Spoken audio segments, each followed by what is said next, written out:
How do I set boundaries with someone who is toxic? When we can't hold boundaries, it's about us. It's not about them. We have our subconscious and we have our conscious, right? We are operating from 95% in here and 5% in here, right? As a child, if we were not allowed to hold boundaries, we're going to take that into our adulthood. It's just having enough self-love and self-respect to stand up for yourself. Can a person with a major childhood trauma use your method, reprogram their subconscious? The answer is yes. If you suffer from depression, if you have any anxiety issues, this addresses all of it. That childhood trauma is in there.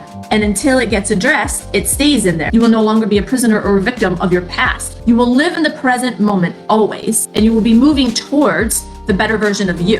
What about if I'm too tough or rigid or no boundaries at all, depending on the situation or the trigger? There's some more self-image work in there to be done, because it sounds like you're like an all or nothing. Like you might get so disappointed with anybody like just slightly stepping over boundaries that you were like, no, right? The tough or rigid, it sounds like all or nothing. That has a lot to do with your self-image, because it sounds like you're trying to put up like a protection barrier.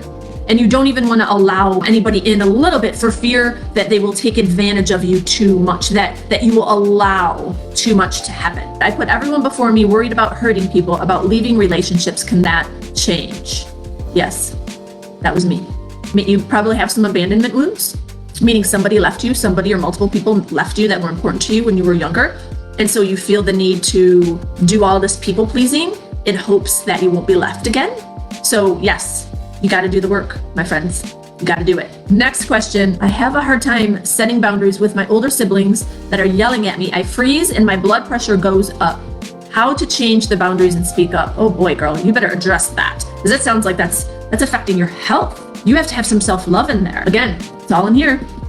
You were obviously not allowed to hold boundaries with your siblings or with your parents at some point in your life, and it became part of you. You cannot allow that to affect your health. You're going to end up getting sick. You have to do the work inside to reprogram it. See yourself strong. Visualize yourself holding those boundaries, standing in your power. Maybe you just have fear, you just don't know how they're going to react.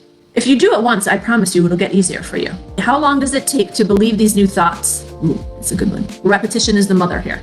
Repetition is the key. It's literally what my program takes you guys through. It literally does the work for you. There is no set time frame on how much time it will take you personally, but it is the repetitive process that gets it into you. So you just have to keep doing it over and over and over and over again until you replace it.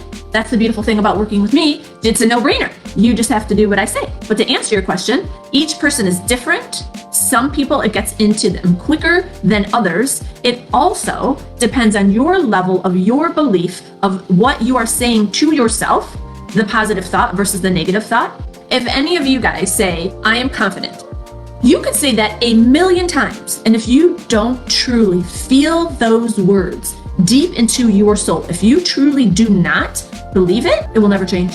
And that's, again, what working with me does. It expands your level of conscious awareness so that all this information that we're trying to get in to create a beautiful life, to actually be a creator of our life and have beautiful relationships, is all part of the process.